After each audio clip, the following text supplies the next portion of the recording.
Passado a gente fez esse Grand Round num Grand Round especial, lembra, Manfro? E foi muito interessante porque a gente teve essa visão dos transplantes, a gente não tem exatamente esse panorama, e eu acho que hoje o Manfro vai trazer essas informações gerais, né, do transplante no hospital, né? Mas eu acho que está embutido nesse Grand Round uma questão fundamental, que é o diagnóstico de morte encefálica, que talvez a gente tenha que ter um pouco mais de conhecimento para dominar essa área, que é uma área importante, porque o doente que vai para o transplante tem duas fases. A primeira fase é a fase do diagnóstico da morte encefálica. E a segunda fase é tratar o paciente com morte encefálica candidato à doação. Isso está muito ligado às áreas de urgência, UTI pediátrica, UTI adulto. E são dois momentos muito distintos, onde sai uma equipe e entra outra, com visões completamente diferentes. E a gente quer saber se tudo isso que está se fazendo na emergência, na terapia intensiva, está trazendo resultados animadores nas áreas dos transplantes, aqui no hospital e no Brasil. Então, nós vamos começar, pode passar o primeiro slide, com morte encefálica, que é a doutora Carolina, do Serviço de Neurologia, e que faz parte do grupo de diagnóstico de morte encefálica, vai nos dar essas informações. Como é que a gente faz o diagnóstico de morte encefálica? Bem objetivo, em 15 minutos.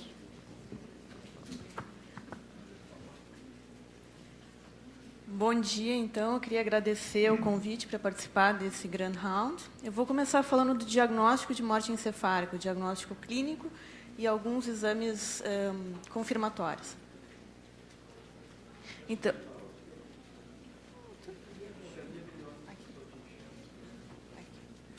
Então, a morte encefálica é a ausência definitiva e irreversível das funções do encéfalo.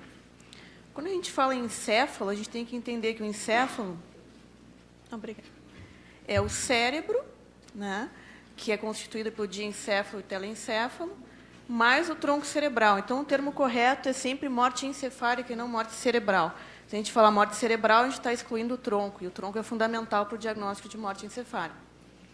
E, importante dizer que é de causa conhecida. Sem uma causa conhecida, explícita nos exames, eu não posso fazer diagnóstico de morte encefálica.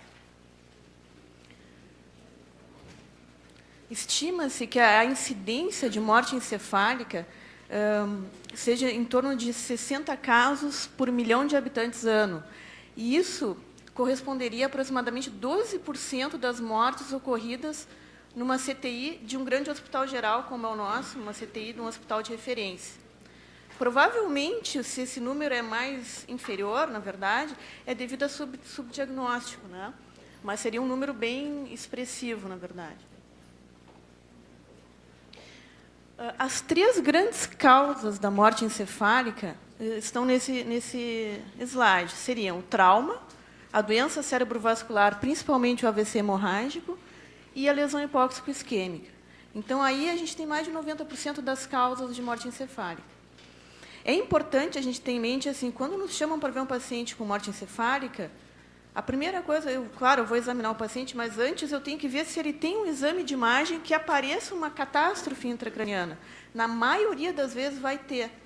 E se não tiver, eu tenho que perseguir o diagnóstico, eu tenho que saber por que ele está em morte encefálica.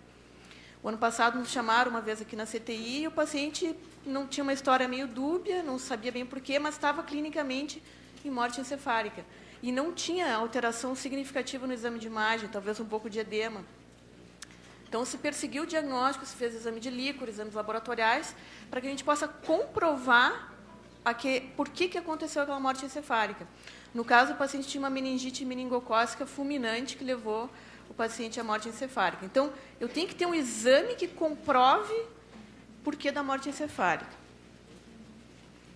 Atualmente, né, ainda pela resolução do CFM de 97, são necessários 2 médicos diferentes para fazer o diagnóstico, né, com intervalo clínico de 6 horas entre cada um dos exames. Né, eu faço um exame clínico agora, daqui a 6 horas vem o colega e faz um novo exame.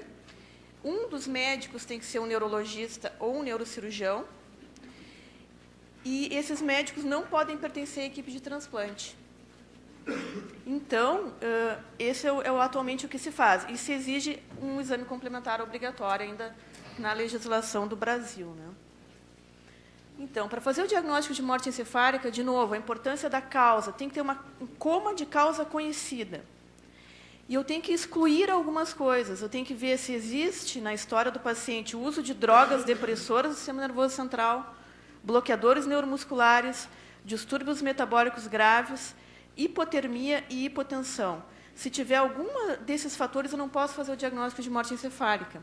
Eu tenho que aquecer o paciente, eu tenho que esperar que a droga depure, tenho que pedir nível sérico dessas drogas, esperar 4, 5 meias-vidas para que a droga seja eliminada. Então, isso aqui são coisas muito importantes que eu tenho que observar na hora que eu vou fazer o diagnóstico.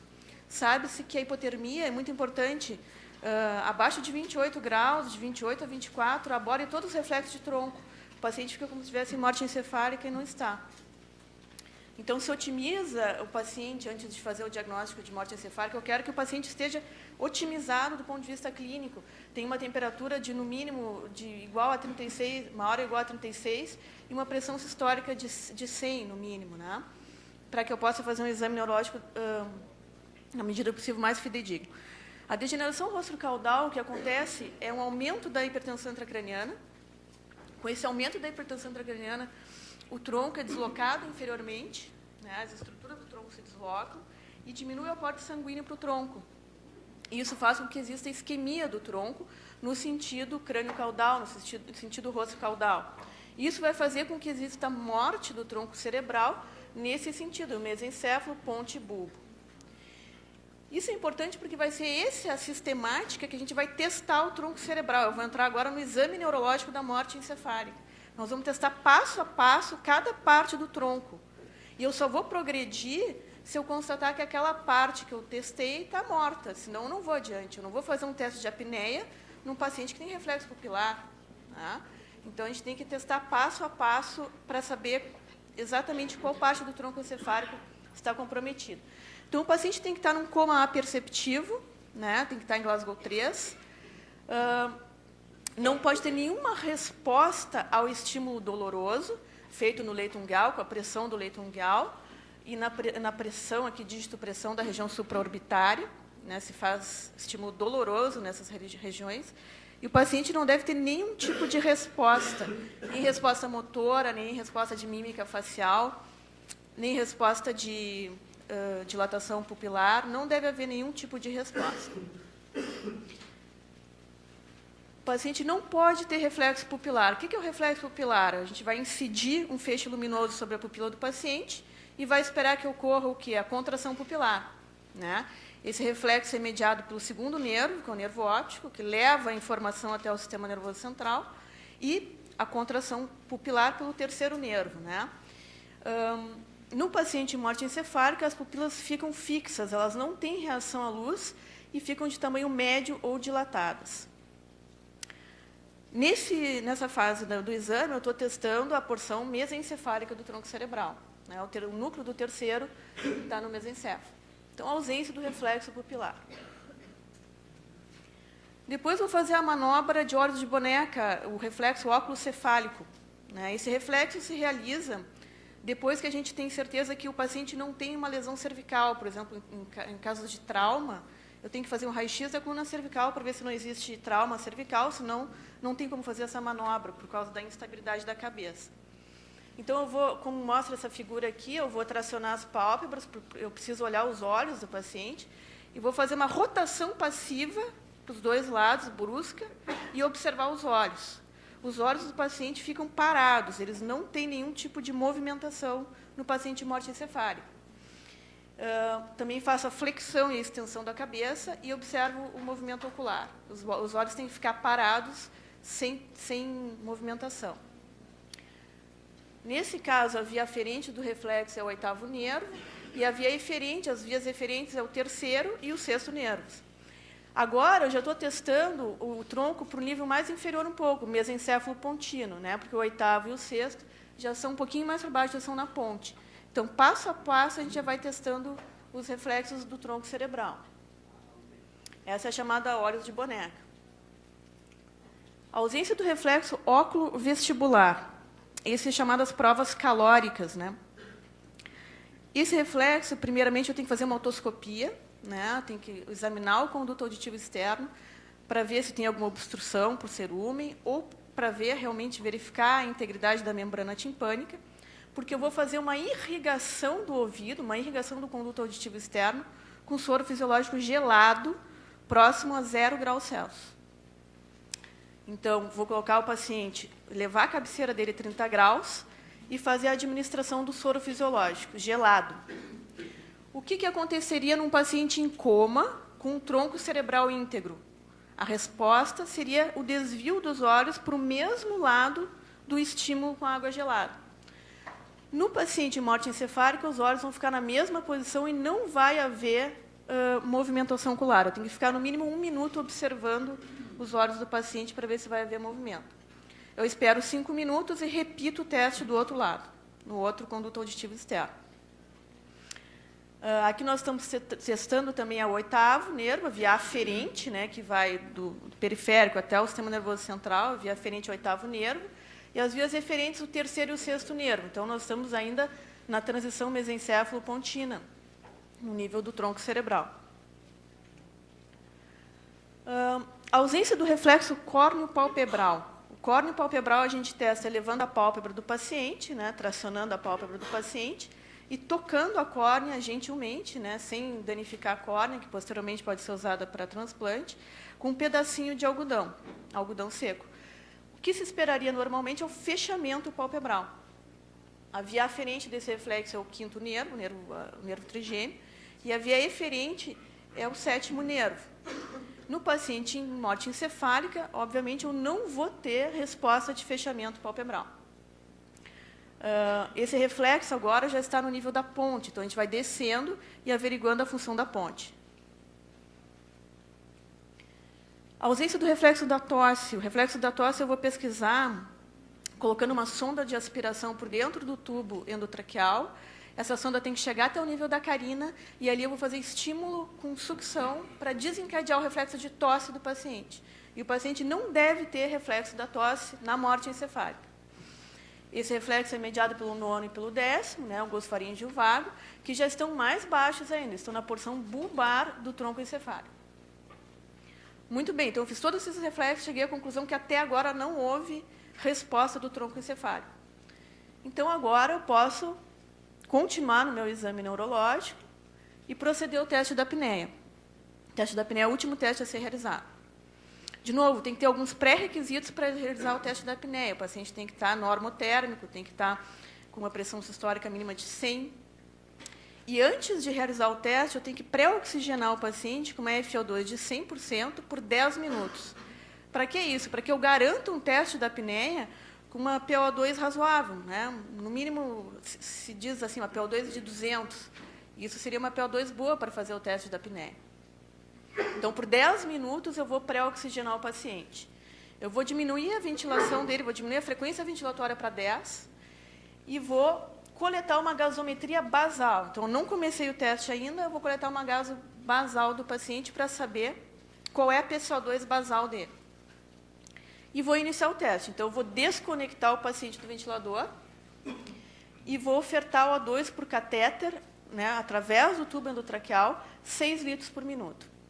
Então, o objetivo do teste é, durante 10 minutos, o paciente vai ficar desconectado do ventilador e eu vou observar se vai haver alguma incursão ventilatória, se vai haver drive ventilatório. Então, vou observar o abdômen e o tórax para ver se vai haver algum movimento, ou algum movimento de gasping. Isto é o teste da apneia. Se ao final desses 10 minutos não houver nenhum movimento respiratório ou ventilatório, eu vou coletar uma nova gasometria. Por que a nova gasometria? Porque eu tenho que provar que eu atingi uma PCO2 suficiente para estimular o centro respiratório. Tem que provar que houve uma PCO2 de 55 milímetros de mercúrio. Que no Brasil é 55, em alguns outros países é 60, mas aqui pelo Conselho é 55. E se eu obtive a gasometria final com uma PCO2 de 55 ou 20 milímetros de mercúrio maior do que a basal, e não tive nenhuma incursão ventilatória, o teste da apneia é considerado positivo para morte encefálica. Com isso, eu terminei a bateria de testes de clínicos, né, para morte encefálica. O paciente é considerado com critérios clínicos de morte encefálica. Aqui está como é feito o teste, né, desconectado do ventilador, gasometria, os parâmetros são analisados no monitor. E aqui eu coloquei algumas coisas assim, que podem confundir o diagnóstico de morte encefálica. Muitas vezes, durante o teste da apneia, ou durante a manobra óculo-cefálica, como foi esse caso, o paciente faz uma movimentação de braços, ele faz uma flexão dos braços sobre o tórax. E pode até fazer uma flexão anterior do tórax, pode meio que sentar na cama. Isso, por incrível que pareça, ocorre no paciente em morte encefálica. Se chama o sinal de Lázaro, né? O paciente fletiu os braços. E isso não deve inviabilizar o diagnóstico de morte encefálica. Todos devem conhecer esse sinal, conhecer esses reflexos. São reflexos medulares que não inviabilizam o diagnóstico de morte. Outros reflexos, tipo reflexo patelar, reflexo cremastérico, reflexo de Babinski ou o próprio cutâneo plantar em flexão, não inviabilizam o diagnóstico, são reflexos medulares. Tem descrições na literatura que os reflexos medulares vão aumentando na medida em que a morte encefálica vai progredindo, porque existe liberação dos centros superiores de controle e ocorre uma desinibição da medula. Então, os reflexos medulares podem ser razoavelmente frequentes, de 30% a 50% das vezes eles podem ocorrer, e não inviabilizam o diagnóstico de morte encefálica. E, finalmente, os exames confirmatórios, que eu vou falar rapidinho, seriam de 3 magnitudes, assim, a gente teria que testar se existe atividade circulatória cerebral, atividade elétrica e atividade metabólica. Então, eu vou falar nos principais exames confirmatórios. Essa é a arteriografia convencional, né, a angiografia. Aqui a gente mostra a ausência do enchimento das carótidas depois da bifurcação do sifão, na entrada intracraniana. E deve ser feito dos 4 vasos, deve mostrar a ausência de fluxo sanguíneo intracerebral nos 4 vasos. Ele é um exame padrão ouro, porque ele mostra a ausência de fluxo intracerebral, mas ele é um exame invasivo que requer que o paciente seja transferido para a hemodinâmica e requer o uso de contraste, que pode ser possivelmente deletério para uma posterior doação, né, para o renal, enfim. Mas ele ainda é utilizado em muitos centros, é o padrão ouro, né, a arteriografia. O Doppler transcraniano, de forma contrária, ele é um exemplo do que pode ser feito à beira do leito. É um exame tranquilo de se fazer, o aparelho é portátil, é levado até o CTI, ele é rápido, ele não é invasivo, mas ele é examinador dependente. E tem um detalhe que pode acontecer do paciente não ter uma janela óssea adequada para fazer a insonação. São 3 janelas principais que se usa: a janela temporal, que é onde o osso temporal é mais fino, a janela occipital e a janela orbitária, né? E 10% dos pacientes podem não ter janela para fazer Doppler.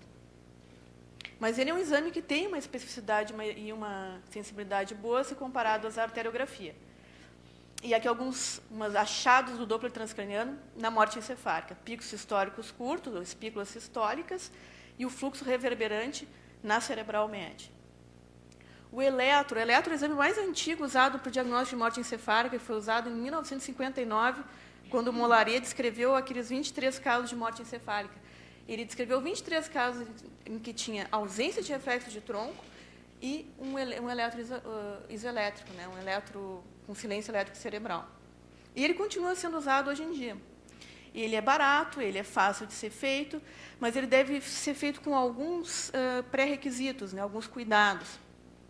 Deve ter no mínimo 10 centímetros de distância entre um eletrodo e outro, para que se aumente a distância entre os eletrodos e, com isso, aumente a diferença de potencial, fazendo com que exista uma chance maior de captar uma atividade elétrica cerebral. O critério que se usa é um critério de 2 microvolts. Eu tenho que ter uma atividade elétrica cerebral, de origem cerebral, maior que 2 microvolts, para dizer que eu tenho atividade elétrica, né, de origem cortical, um critério bem rigoroso. 2 microvolts. 2 microvolts, 2 minutos. Aumentar a amplitude para 2 microvolts por minuto e atentar por os artefatos, né? Podem haver artefatos do ventilador, artefatos de instrumentos da UTI, que podem interferir. Aqui, nesse caso, o que a gente vê? São artefatos de eletrocardiograma que são totalmente compatíveis com o diagnóstico de morte encefálica. E, finalmente, esse é o último, eu coloquei um slide sobre o SPECT, que é a cintilografia de perfusão cerebral, usado aqui no hospital. Também é um exame adequado, um exame rápido, capaz de mostrar a ausência de fluxo sanguíneo intracerebral. E aqui é o sinal do crânio vazio, onde não existiu a captação do TECNES 99, né, que é usado para fazer a avaliação. Então, era isso que eu tinha para falar. Muito obrigada.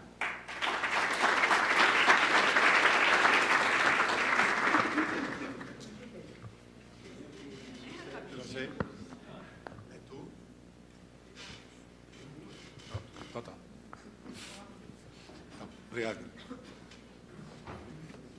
Bom, primeiramente, muito obrigado pelo convite para participar desse evento. E a parte mais difícil, eu acho que a Carolina já colocou.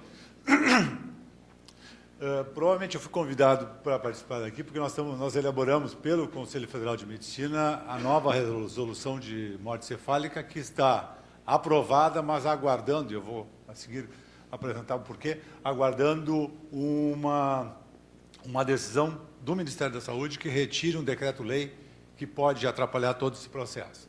Bom, eu acho que na semana dos transplantes vale a pena fazer uma homenagem, por que nós estamos aqui e de onde é que nós viemos, né?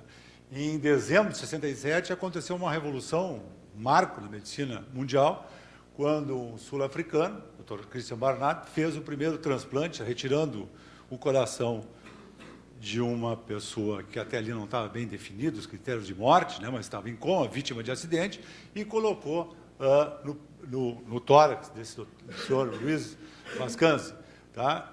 Infelizmente, 18 dias depois, esse paciente acabou falecendo, e eles, com a persistência, um mês depois, já faziam o seu segundo transplante, e aí nós temos toda essa história, né, de transplante de sucesso. Só que isso aí trouxe um novo horizonte, né, porque até ali não se imaginávamos que nós... Primeiro para os receptores, né, que aumentou a perspectiva enormemente, mas para os doadores, é isso que o Nazi estava colocando anteriormente, ele passou a ser um desafio à ciência. A primeira resposta veio dos Estados Unidos, que foi quando foi nomear uma comissão presidencial para definir os critérios de morte, né, porque daquele jeito tinha que ter alguma coisa objetiva.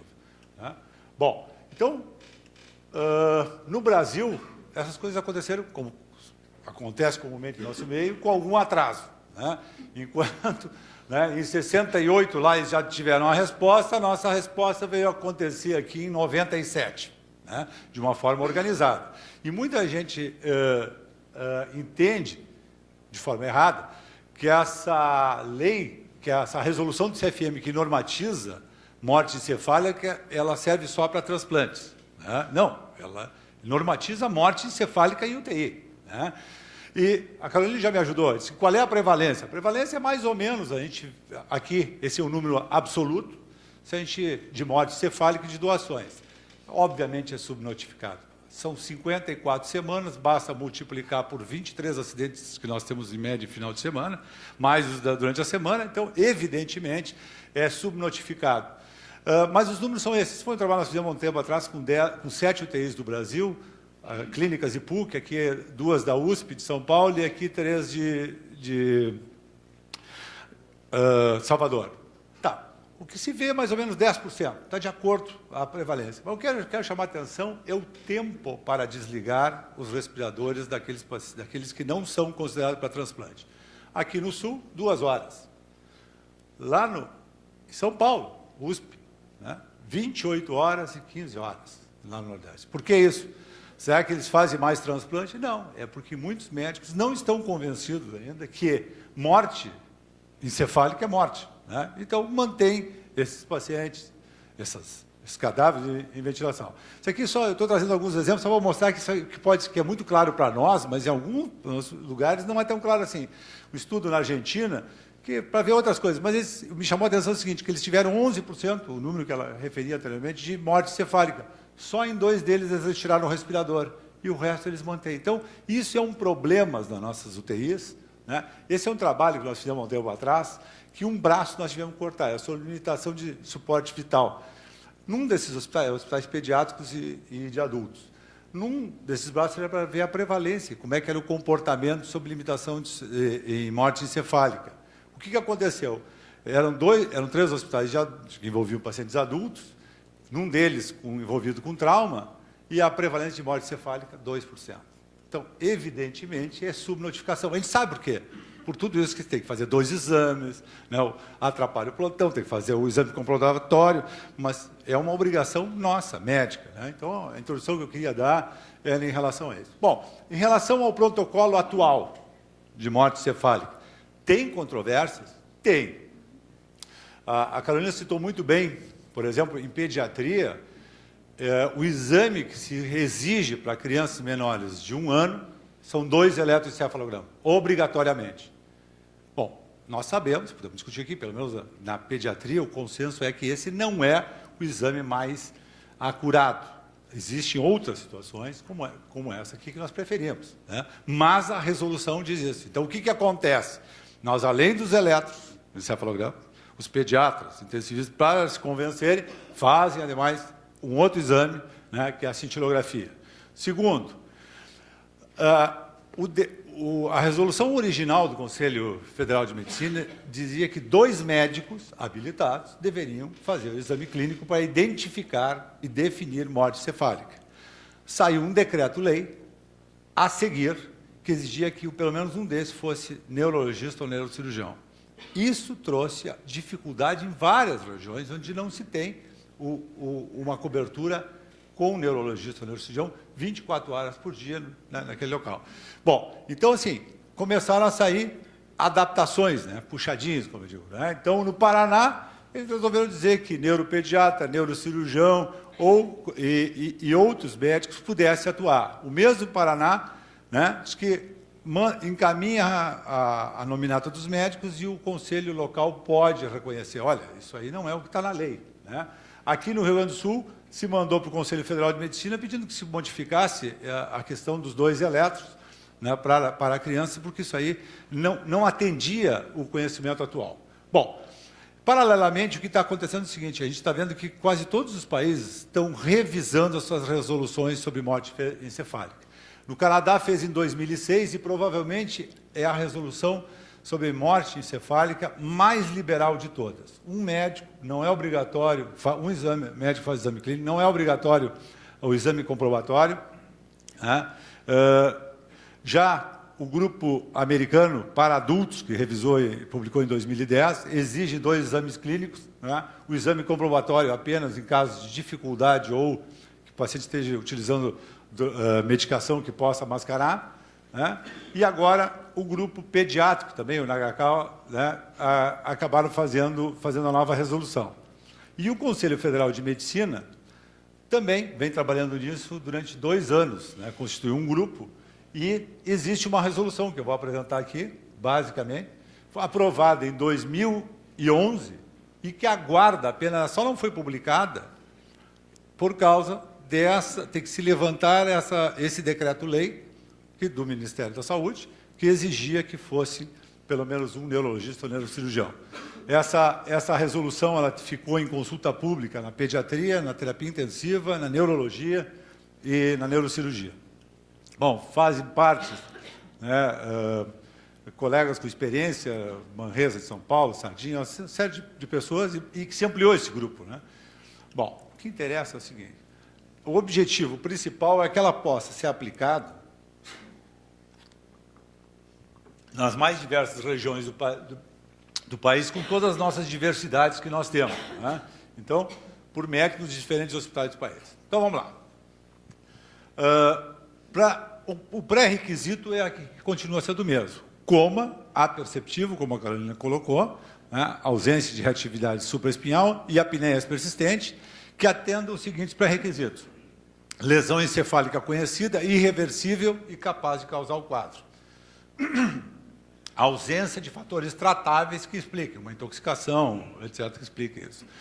E aqui, um primeiro detalhe. Observação e tratamento em ambiente hospitalar após a instalação da lesão encefálica do coma pelo período mínimo de 6 horas. Porque o que se via, em alguns lugares, o paciente chegava em coma em determinado serviço de emergência e, ao invés de buscar a causa e tentar tratar, se fazia um diagnóstico prematuramente. Então, tem que ter um período de tratamento e observação no mínimo de 6 horas. Bom, é obrigatório a realização dos procedimentos. Né? O exame clínico, para determinar o grau de coma, né, e a ausência de função de tronco cerebral. Claro que a gente sabe que a apneia faz parte da avaliação do tronco cerebral, mas se colocou separado, já vou explicar por quê. Fazer o teste de apneia, né, conforme a Carolina demonstrou, né, e um exame complementar, que é obrigatório na nossa resolução. Segue sendo o exame complementar obrigatório. Só para a gente ter uma ideia, em 40% dos países que têm a legislação sobre morte encefálica, apenas 40% exigem a comprovação por exame complementar. Mas o Brasil ainda continua exigindo. Bom, então, o que deve ser demonstrado? Coma aperceptivo, Glasgow 3. A ausência de reatividade nos reflexos já foi explicado. E são feitos 2 exames clínicos, cada um deles por um médico diferente, apto a realizar esse, ou seja, preparado. E aqui um parênteses, por exemplo, se estima que o médico, para estar preparado para atestar clinicamente morte encefálica, deva ter ao redor de 25 exames realizados, ao redor de 25 exames prévios na situação. Então, não é uma preparação teórica, tem que estar habilitado, né? Até por todas essas alterações que podem acontecer, né, durante o exame. Tá? Bom, então, 2 exames clínicos. O intervalo que foi definido, tá, baseado, então nós consultamos vários outros colegas, inclusive o próprio Sam Shemi do Canadá, o colega o Nagakawa dos Estados Unidos, o intervalo de 1 hora é o mínimo, né, entre os 2 exames realizados por médicos diferentes. Ou seja, não pode ser simultâneo, tá? Eles têm que ser independentes. Em crianças em idade superior a 2 anos até adultos. Nas crianças menores também, de 7 dias até 2 meses não se modificou, né? O intervalo de 24 horas. Agora, entre 2 meses e 2 anos, se reduziu para os 2 exames para 12 horas. Tá? Bom, isso aqui é uma outra grande dificuldade. O paciente sofre um trauma e tem lesão, né, temporal que compromete, começa a ter otorragia. Ou ele tem uma lesão que perfura o globo ocular. Ou teve a genesia ocular. Como fazer o diagnóstico, se nesse caso se tem essa impossibilidade técnica, né? Então, aqui, na presença de alterações estruturais, congênitas ou adquiridas, que impossibilite a avaliação dos reflexos mencionados, né, e o restante do exame, ou seja, o restante do exame clínico for confirmatório para a morte encefálica, deverá ser fundamentada, ou seja, o médico tem convicção que ele tem morte encefálica. Tá? Então, eu fundamento no prontuário a causa dessa impossibilidade. Olha, não deu para testar o teste calórico, porque ele só se fez de um lado, porque o outro lado ele tinha lesão no ouvido, ou ele tinha genesia, mas o resto todo do exame é confirmatório, inclusive o teste de apneia. E pode, né, prosseguir a determinação. Teste de apneia. Muito se discute sobre os riscos do teste de apneia. E não são raros, pacientes de 10% a 20% dos pacientes, quando fazem o teste de apneia, pode apresentar intercorrência. Hipotensão, piora do quadro, tem que ser limitado o exame. Bom, em lugar nenhum se conseguiu demonstrar que 2 testes de apneia fossem mais preditivos, mais específicos para determinar a morte que um teste de apneia. Então, não tem por que fazer 2 exames clínicos e fazer 2 testes de apneia. Né? Então, se entendeu, né, que um teste de apneia, obedecendo a todos aqueles critérios que já foram colocados aqui, era suficiente. Né? O PCO2 55, a Carolina tocou muito bem, isso é uma decisão aleatória, porque os ingleses utilizam 60, né, nós utilizamos 55, a Academia Americana, eu acho, usa 60. O importante é que o intensivista, nesse momento, ele discuta com o pessoal, por exemplo, esse é um paciente que já tinha retenção de PCO2 cronicamente. Então, não é 55 nem 60. O que nós vamos ter que causar é uma acidose nesse paciente. E o teste de apneia também tem que ser adaptado a cada situação. Se esse paciente tem um quadro pulmonar que comprometa, se no desconforto respiratório, não dá para desconectar do respirador. Então, baixa-se, né, a frequência, deixa ele no CPAP, mas pode-se deixar ele com PEP 5, 7, para não comprometer a oxigenação. O que nós queremos ver é a ventilação. Isso vem detalhado nos anexos. Né? Mas, então, essa é uma grande modificação. O que não impede que para a convicção do nosso hospital, a gente queira fazer 2 testes de apneia, isso não é proibido. O que está dizendo é que o mínimo é isso, né? Bom, aqui outra modificação. O exame complementar deve, né? Não é ao contrário dos outros lugares que pode ser utilizado. Deve, né? De comprovar de forma inequívoca uma das condições, ou a ausência de perfusão, ou de atividade metabólica ou elétrica.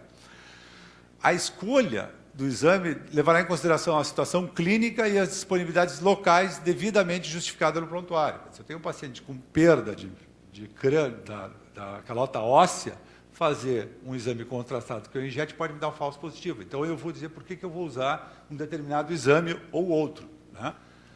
Bom, é utilizada a metodologia específica para a determinação de morte cefálica, né, o exame escolhido, e o laudo elaborado e assinado por um profissional com comprovada experiência na situação, conforme estabelecido no artigo 10º dessa resolução. Isso a gente colocou aqui por quê? Isso acontecia especialmente com pediatria, porque era obrigatório fazer 2 eletros. Aí o pessoal estava de plantão naquele final de semana, um colega que era neurologista, que tinha grande experiência com adultos, mas não tinha a experiência necessária com pediatria. E aí ficava aqueles laudos dúbios, né? Então, o que se quer é que o laudo seja elaborado e assinado por alguém que tenha experiência para comprovar nessa situação e naquela faixa etária, que vai ser definido provavelmente pelo diretor clínico da instituição. Bom, aqui o resto não muda muito. As conclusões do exame e o resultado deverão ser registrados pelos médicos examinadores no termo de declaração, que é um outro anexo, né? O médico assistente do paciente ou substituto deverá informar, ou plantão, no caso, né, deverá informar aos familiares dos pacientes sobre a situação de morte cefálica e dos resultados de cada uma das etapas. O médico assistente do paciente ou substituto deverá preencher a declaração de óbito, né, definindo com data e hora da morte aquela que corresponde ao momento da conclusão do último procedimento para determinação de morte cefálica. Por exemplo, eu faço 2 exames clínicos e depois faço o exame comprobatório. Esse é o momento, os 3 confirmaram, esse é o momento que comprovou. Eu faço um exame clínico, o outro colega só vai vir daqui a 2 horas e a gente aproveita e já faz o exame comprobatório no intervalo. Mas falta ainda o 3º exame. Então, quando se completa o texto todo, ou seja, os 2 exames e o exame comprobatório, naquele do último procedimento, que é a data da determinação da morte. Tá? Obviamente, causas externas, nós não podemos fazer a declaração de óbito, tem que ser encaminhado, né, ao médico legista. Tá, está terminando. A direção técnica do hospital, tá, deverá indicar, né, selecionar, definir um grupo de médicos aptos a realizar e interpretar os exames clínicos e os responsáveis pela realização e interpretação dos exames complementares para essa determinação. Tá? Então, em locais, né, onde tem UTI, mas os corpos clínicos são pequenos, né, vai-se trabalhar junto com a central de notificação e captação e distribuição de órgãos, que tem verba para isso, para treinar a gente, e, obviamente, é um procedimento a ser pago, né? Bom, junto com isso, vem um manual, também está pronto, onde se descreve não só os exames, cada uma dessas intervenções e avaliações. Que isso aí, com o passar do tempo, pode ser que se agreguem novos exames, sem que seja necessário mudar a resolução. Aí se muda só os anexos. Tá? E era mais ou menos isso, então isso está aguardando, tá, apenas, né, o que já tinha sido negociado, mas agora com essa confusão com o Ministério, com os mais médicos, com o Conselho Federal de Medicina, ficou parado. Era para sair nessa semana, né, em comemoração à Semana da Doação, mas, em função disso, está pendente ainda, então, a suspensão da retirada do decreto-lei.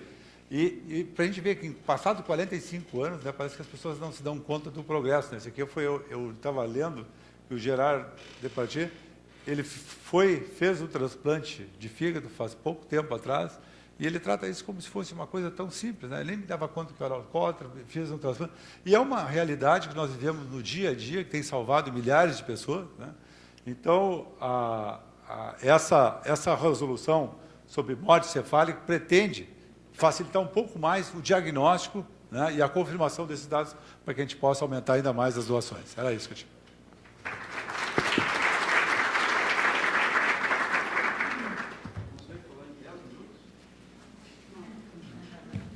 Eu acho que é um tema tão importante para a gente abrir para discussão. Bom, o Nazi deu 15 minutos para cada um dos palestrantes anteriores e ele disse para eu ficar à vontade, inclusive encomendou um café da tarde para as 4 horas, todos nós aqui.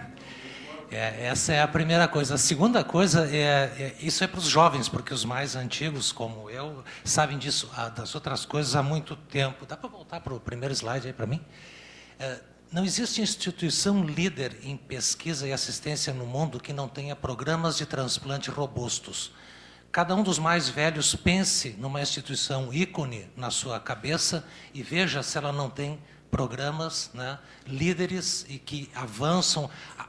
Os transplantes ajudam a avançar a ciência e eles tornam os hospitais melhores, né, na medida em que eles carregam o progresso para as outras áreas, principalmente por ser uma atividade multidisciplinar.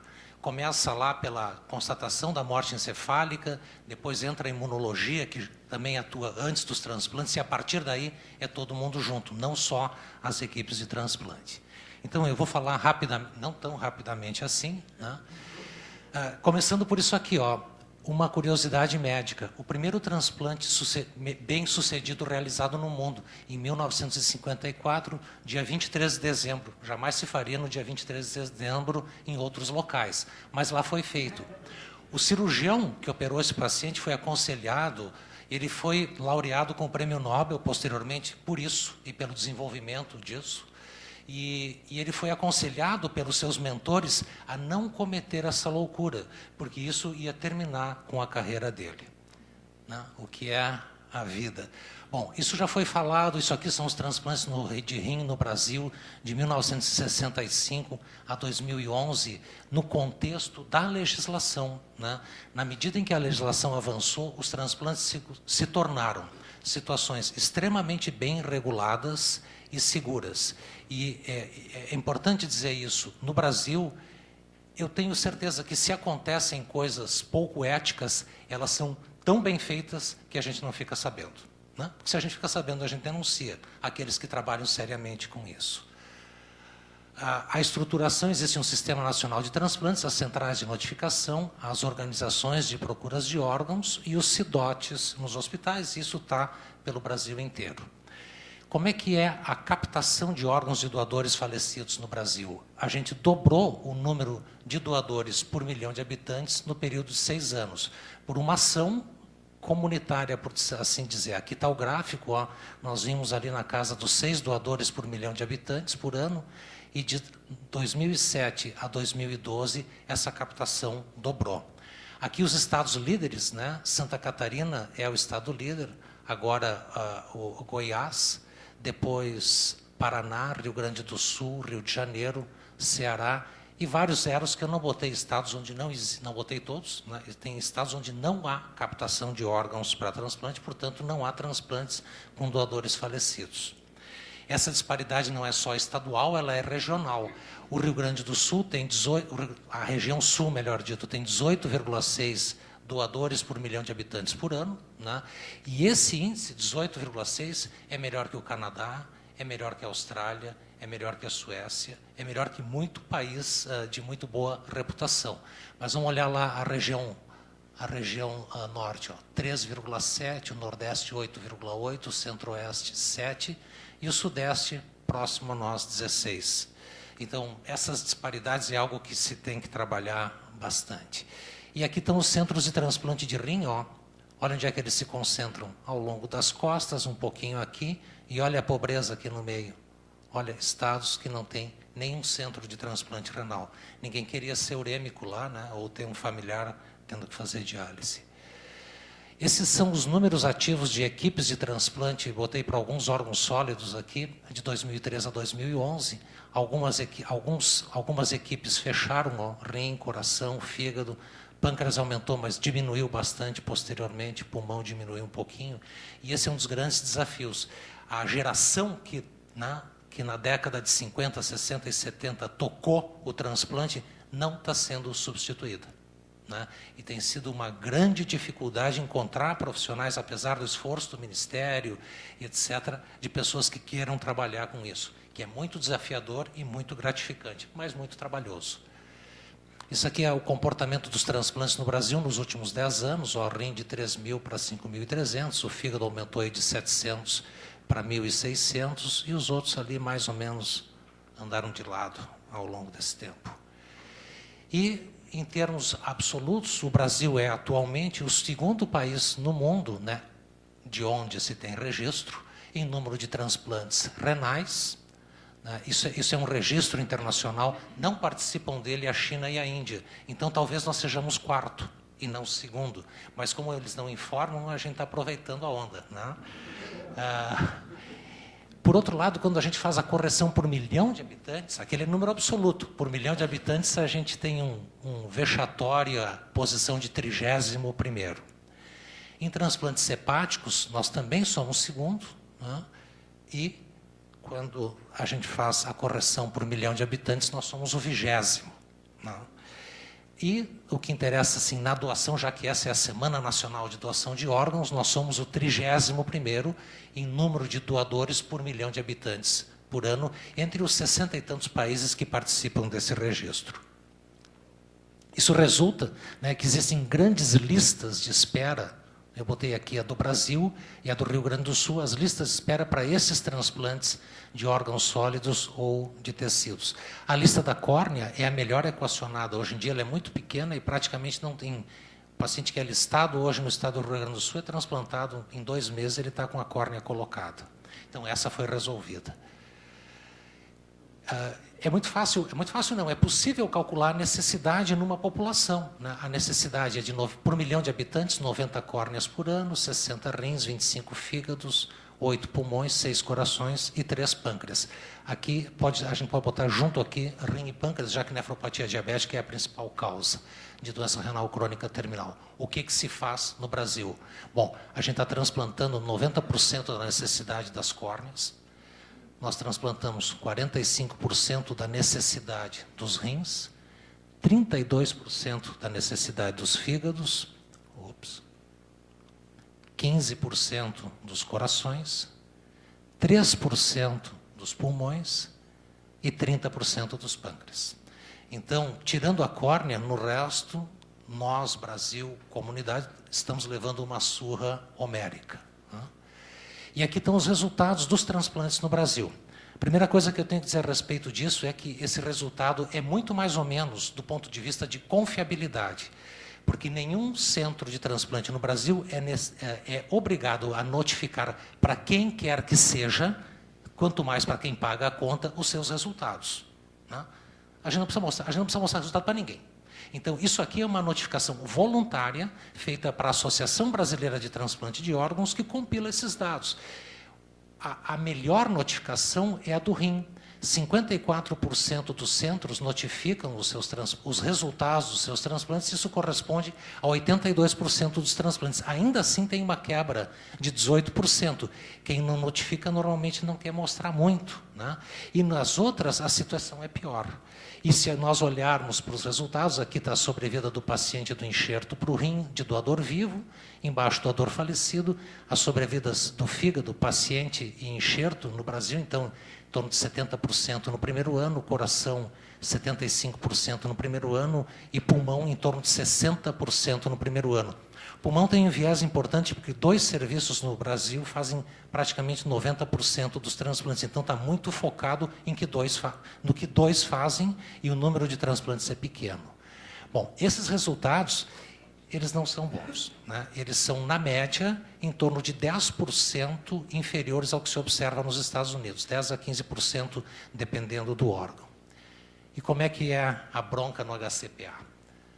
Bom, isso aqui eu pedi para cada um dos coordenadores, através ali do colegiado dos transplantes, o ano em que começou o programa. Né? Aqui são os programas de transplantes de órgãos e tecidos ativos no HCPA. Depois vou fazer uma ressalva aqui embaixo. O número de transplantes feitos até hoje, então a gente vai ver que tem alguns programas que são bem robustos, né? E o número de transplantes feitos no último ano fechado. né? Com destaque aqui, então, para a córnea, para a medula óssea e para o rim, que são programas bem ativos. Localmente e nacionalmente, alguns também ficam entre os 10 primeiros em termos de produtividade no Brasil. Tal. Nós, institucionalmente, em alguns programas, estamos bem. E aqui a evolução, né, do número de transplantes feitos nos últimos 5 anos, na córnea, um aumento progressivo. No fígado, eu coloquei o fígado infantil, que é o verde escuro, o fígado adulto é o amarelo, e o total, né? Então, pegando pelo total, já que os programas são institucionais, nós aumentamos aí 8 transplantes, né, no anual em 5 anos. Acho que tem margem para crescer, né? Nós vimos aí quanto % dos fígados se faz. Os transplantes de medula óssea, tá mais ou menos assim. Aqui estão os 2 programas agregados, o programa da oncologia pediátrica e o programa da hematologia. Aqui eu botei órgãos torácicos para a barra ficar um pouquinho mais alta, né? Licença poética. Né? Então, amarelinho é o coração, branco é o pulmão. O programa de pulmão começou em 2009, não transplantou em 2010 e aumentou 50% de 2011 para 2012. E o rim, né? Eu deixei o meu por último. Meu não, programa no qual eu trabalho. Com doador vivo, assim como no Brasil inteiro, o número de transplantes com doador vivo tem diminuído. É o melhor transplante possível para o paciente, mas o número está diminuindo. O número de transplantes com doadores falecidos tem aumentado substancialmente. Esse ano, hoje, a gente está fazendo os 108. Então, a projeção é que fique entre 150 e 160, entre 140 e 150 agora em 2013. 76% dos nossos pacientes nesse período, fizeram transplante com doador falecido. Eu não vou mostrar os resultados dos outros, porque eu não pedi licença para ninguém, mas os do rim, como eu sou responsável, eu vou mostrar. A nossa sobrevida do paciente com doador vivo é de 100%, a sobrevida do enxerto é 98%, a sobrevida do paciente com doador falecido 97% e do rim 92%. Bom, mas com o que isso se compara? Qual é o benchmark, né, na linguagem aí dos experts? No Brasil, as sobrevidas estão aqui, BR 96, 91, 89 e 80. E a sobrevida média, que é a sobrevida média do Brasil, de quem notifica. Sobrevida média americana, porque lá todo mundo notifica, né? E serviço que não está bom, não bota novo paciente em lista. Se está um desvio padrão abaixo da média nacional, esse serviço é proibido de listar pacientes até que ele melhore os resultados dele. Então, as sobrevidas americanas são essas, as nossas são muito comparáveis às médias da sobrevida americana, né, aqui no hospital. E esse aqui é a atividade de programas de transplante renal no Brasil. Ó. Só 11 centros fizeram mais de 100 transplantes em 2012. O estado do Rio Grande do Sul tem 3 centros entre esses 11. E se nós pegarmos esses 11 centros, isso dá 50%, quase 50% dos transplantes. É muita coisa, tem que distribuir melhor, né? Mesmo num estado como o nosso, falta mais 2 centros que façam 100 transplantes por ano cada um. Falta para atender a necessidade da população, no mínimo. Tá, vou terminar, tu pediu. Necessidades e perspectivas no Brasil. Ampliação e melhor distribuição dos programas para atender populações não assistidas, lembram lá do Norte, né, e do Centro-Oeste. Aumento do número de jovens profissionais envolvidos nessas atividades. Envolvimento dos governos estaduais na facilitação de entraves, coisas simples, mas que são entraves ao sistema. Comprovação da morte encefálica, né, o exame confirmatório. Tem muito lugar, muita cidade decente no Rio Grande do Sul que não tem, né? A remoção e transporte de órgãos, laboratórios, aumento de CIDOTs, melhores estratégias educacionais, divulgação, capacitação, avaliação de resultados. Está caindo de maduro fazer isso decentemente, remuneração de profissionais e instituições. No HCPA, organização das atividades dos transplantes, fortalecimento dos colegiados. Eu já disse isso ano passado, nessa mesma data. Isso tem que evoluir para uma coisa executiva. Tem que parar de ficar discutindo filosoficamente e não poder encaminhar soluções executivamente. Não pode. A gente já está maduro que chega para não ser um órgão consultivo que tem que pedir para alguém fazer as coisas. Acho que a gente tem que passar para o ponto em que alguém toma à frente o processo e passa a fazer. Temos está me olhando atravessado porque a gente conversa isso há 20 anos. Né? Determinação da magnitude dos programas. Nós ganhamos cota para esse ano, né? Então, nós vamos ficar dentro da cota. O nosso número de transplantes ia ser maior. Então, determinar a magnitude dos programas, estabelecer quem são os prioritários. O que a gente vai fazer bastante, né? E bem, apoio aos programas de menor volume, apoio ao crescimento, melhora das condições de trabalho, né? Para os programas bem estabelecidos, a gente trabalha com a corda totalmente esticada, né? E estímulo às atividades assistenciais, né? Ensino e pesquisa na transplantação. Último slide, Nas, fica aí. Então, olha só, não saiam. Eu botei perspectivas, mas eram expectativas, né? Qual é a nossa expectativa na HCPA? Ela não pode ser ruim. Me digam qual é o hospital no mundo, né, do porte do nosso, que tem entre os seus 2 principais diretores médicos transplantadores. Vejam ali, ó, transplantes de pulmão, todo mundo conhece, transplantes de coração, todo mundo conhece. Então, se nós tendo esse reforço, né, lá na administração central, como é que os programas de transplantes aqui não vão ser muito estimulados e desenvolvidos? E aqui estão todos os outros que constam no Registro Brasileiro de Transplantes, só para mencionar. Muito obrigado.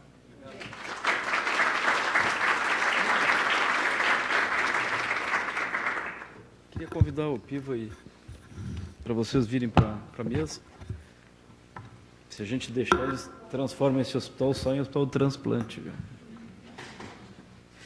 Eu queria abrir para perguntas. Já é um hospital de transplante. Eu acho que eu queria abrir para perguntas, porque eu acho que tem uma opção de assuntos aí que a gente podia. Os residentes têm alguma dúvida aí com relação ao diagnóstico?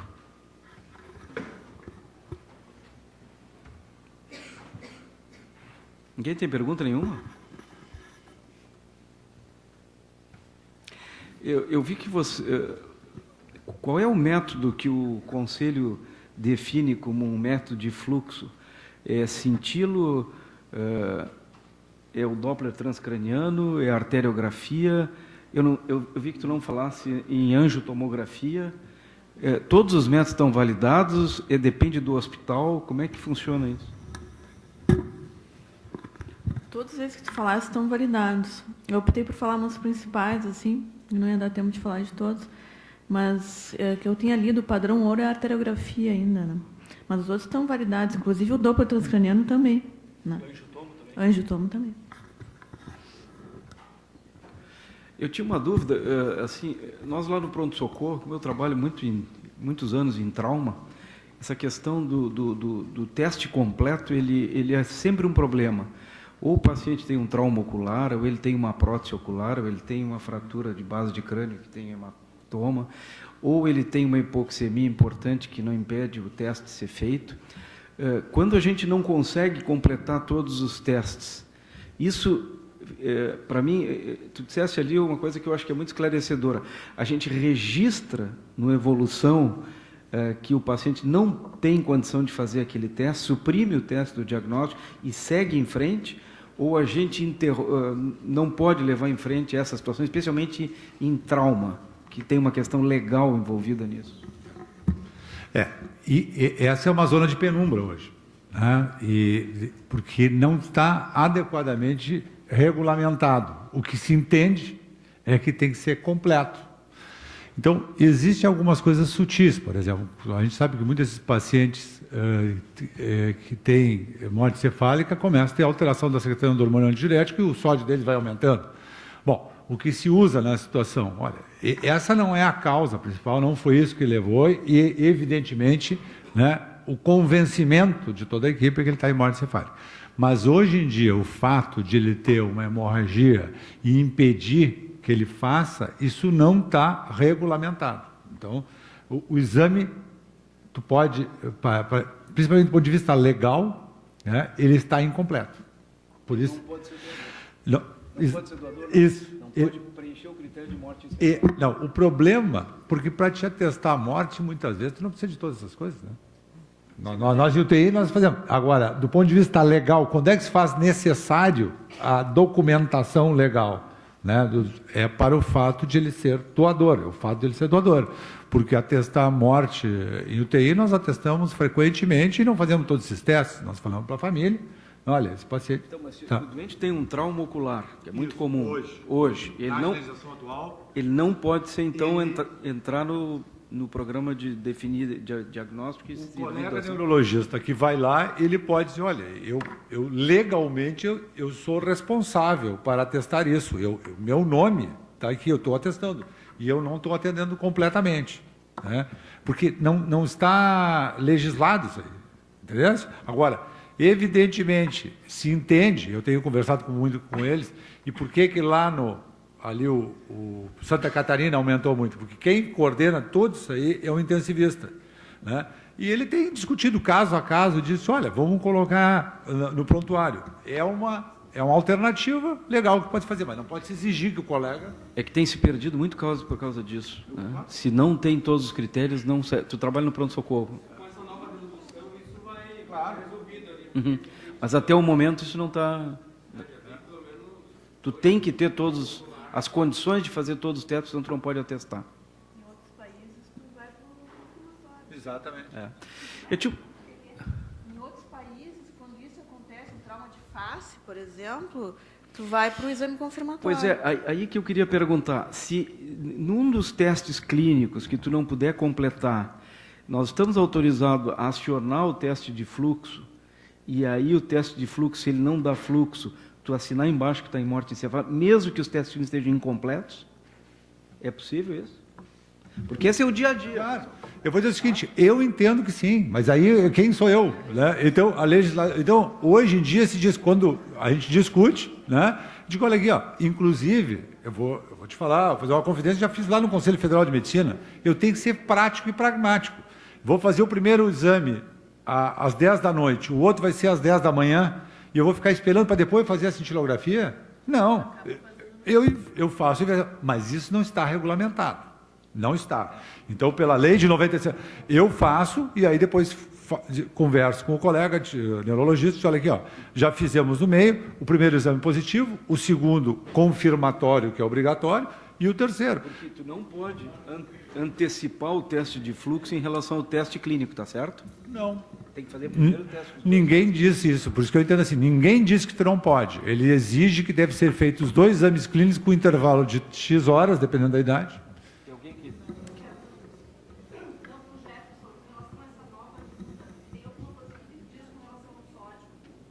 Também.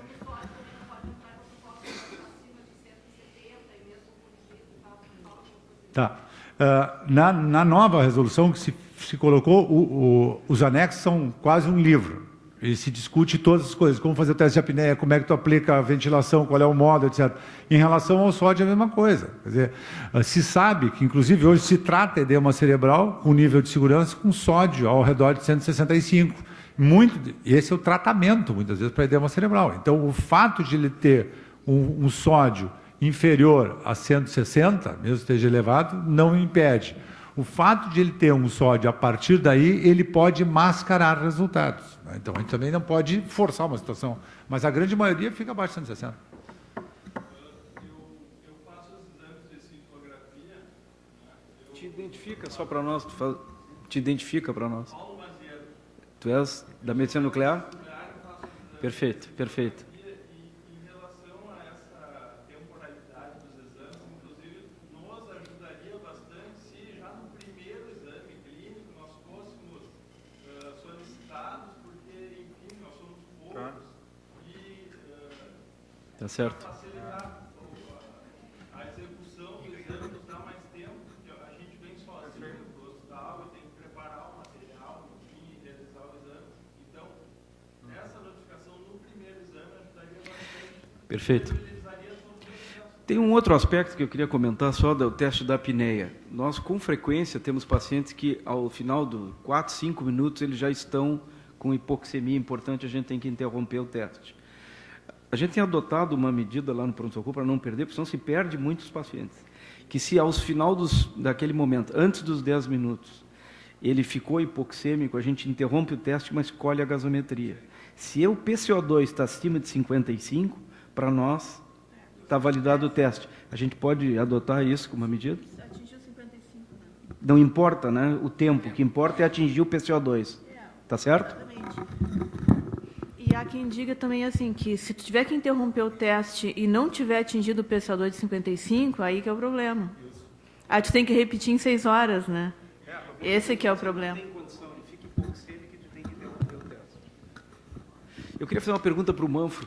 Manfro, essa legião de... Eu vi que o Brasil inteiro ali, o segundo lugar sempre é rim, né? Por que tem tanto paciente em transplante? Porque os transplantadores de rim são mais organizados ou porque essa doença é tão prevalente que empurra todo mundo para a necessidade de fazer transplante? Será que não era hora de nós começar a trabalhar um pouco mais na prevenção da insuficiência renal crônica? Bom, acho que tem mais ou menos 100 mil pacientes em diálise no Brasil. Tá? Demograficamente, tu sabe que em torno de 25 mil deles têm condições de ser transplantados. Nós fazemos 5 mil transplantes por ano, 6. Né? Então, tem uma subnotificação na listagem, né? E muitos pacientes que poderiam não são listados e ainda assim a gente faz pouco. Indo para a tua pergunta, se tu olha para a população em diálise no Brasil, ela envelheceu brutalmente. Né? Outro dia nós transplantamos um paciente de 78 anos, que ganhou um rim num doador de 21. Ele saiu feliz da vida, estou com 40 e poucos. Né? Ficou hospitalizado 45 dias, teve todas as complicações, mas está aí fora com creatinina de 1. Né? Então, a nossa população em diálise envelheceu muito. Né? A média de idade, a média agora está perto de 60 anos. Quando nós éramos residentes, a média era 40. Né? Os jovens não evoluem para a doença renal crônica tanto, e quando evoluem, eles transplantam, seja com doador vivo, porque são jovens e têm irmãos, cônjuges ou pais que ainda podem doar, ou porque são listados e aí são transplantados rapidamente. Né? Mas prevenção da doença renal crônica é uma coisa essencial, né? E se trabalha bastante nisso, mas elas progridem. Só mais uma dúvida com relação ao doador vivo. Doar um rim não tem problema para o doador realmente viver o resto da vida com rim único? Tem problema se ele tiver uma doença renal, mas ela provável, por exemplo, se sabe que em nefropatia diabética, né, que é uma causa ícone de doença terminal, ela não evolui diferente se o paciente tiver 1 ou 2 rins. Né? E vou apelar de novo para o grande irmão do norte, na estatística americana, a probabilidade de doença renal crônica terminal na população geral é o dobro da probabilidade de doença renal crônica na população de doadores. Então, assim, se o paciente pode doar, tu diz isso naquele momento. Bom, se ele tiver uma vasculite, se ele ficar diabético, se ele tiver uma glomerulopatia, bom, aí ele vai evoluir para a doença renal crônica, mas ele o faria da mesma forma se tivesse 2 rins. Essa semana teve acho que a mídia divulgou um candidato a transplante de múltiplos órgãos, em São Paulo, eu acho, né? Isso é marketing? Isso é real? Esse cara fica muito imunossuprimido? Como é que é essa história do transplante de múltiplos órgãos? Eles chamam de transplante multivisceral, né? Basicamente sai tudo que tem dentro da barriga e entra tudo novo. Inclusive né? intestino. Intestino, fígado, pâncreas, rim. E até no Brasil foi feito um até hoje. O ano passado no Albert Einstein, né? E mas, por exemplo, tem locais nos Estados Unidos que isso é feito. Né? São pacientes com doenças metabólicas graves, né? E que tu precisa trocar tudo, porque o que não está destruído é a causa da doença metabólica e vai destruir se tu botar novo. Então, se faz. Transplante? Tem transplante de fezes também, né? Não tem, Temes? Transplante de fezes. Isso.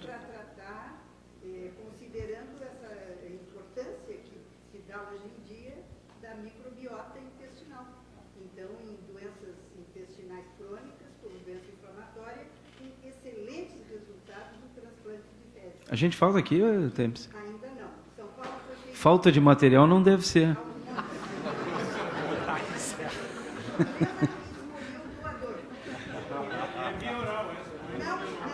Não é via oral, bom, é animador, não é?